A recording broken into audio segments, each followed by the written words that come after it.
L'histoire de la Tijania commence à Tivaouane avec El Hadj Malick Sy dans les années 1890. Il fut le premier calife de la Tariqa, fondateur de la branche Tijania à Tivaouane, initiateur du Gamou annuel ici dans cette ville religieuse.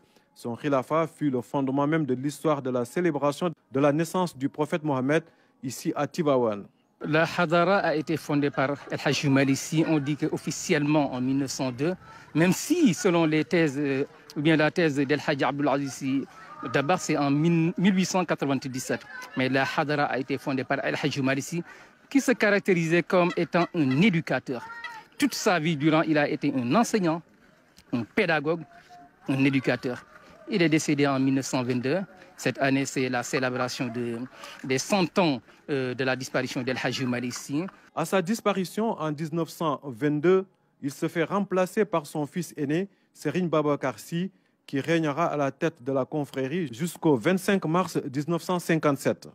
Khalifa Ababacar Sy, qui a été le véritable khalife, qui a été le mystique, pratiquement, comme on le dit. Il était le marabout confrérique. Comme si je disais que El Hadj Malick Sy a été l'éducateur, le pédagogue, mais le marabout confrérique, le véritable marabout, le khalife, c'est Serigne Babacar Sy. Lui aussi se fait remplacer par Serigne Mansour Sy Balkhaoumi, qui décéda 4 jours plus tard, après son accession au khilafa, exactement le 29 mars 1957. Il était un grand poète. Il est décédé 4 jours suite à la disparition de son frère Serigne Babacar Sy. S'en suivra, après une longue période de vie active et impliquée de Serigne Abdou Aziz Sy Dabakh, à la tête de la confrérie Tijania de Tivaouane. L'homme a marqué son époque et plusieurs générations de son charisme et de son éloquence incomparable. Connu de tous les Sénégalais, qui a été véritablement un régulateur social. À chaque fois qu'il y avait crise, à chaque fois qu'il y avait tension, à chaque fois qu'il y avait grève, on sollicitait ses services. Par la grâce de Dieu, parce qu'il était le grand-père de tout le monde répondait à son appel. À chaque fois qu'il demandait quelque chose aux enseignants, aux syndicalistes, aux étudiants, tout le monde répondait favorablement à son appel. Il est disparu. Et il est mort le 14 septembre 1997. Sa succession a été assurée par un universitaire, Serigne Mansour Sy Borom Daara J, un homme dévoué à l'éducation et à la formation aux préceptes de l'islam, circonscrit autour de la vie et l'œuvre du prophète Mohammed, paix et salut sur lui. Comme son nom l'indique, le grand enseignant, le grand savant, c'est lui l'universitaire en quelque sorte, parce que toute sa vie durant, il était un grand marabout, un grand Serigne Dara, au point que tout le monde l'appelait Borom Daara J. À sa disparition, lui aussi se fait succéder par un éminent intellectuel, Serigne Cheikh Ahmed Tidiane Sy, un homme discret. Cheikh Ahmed Tidiane, c'est le mystique. C'est le mystique, vraiment l'universitaire, l'intellectuel. À la mort de Serigne Ahmed Tidiane Sy en 2017, Serigne Abdou Aziz Sy Al Amin prend le relais pour 6 mois seulement.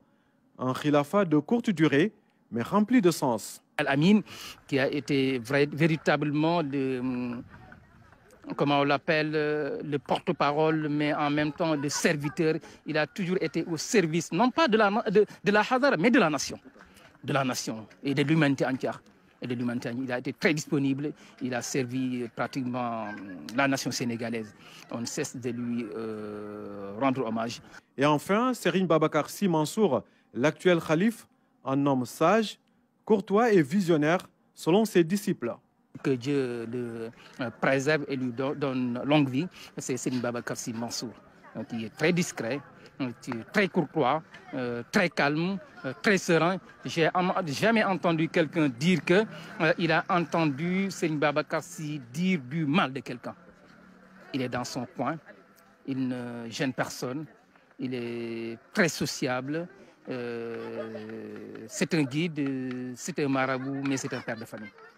8 khalifes au total se sont succédés à la tête de la confrérie Tijane de Tivaouane.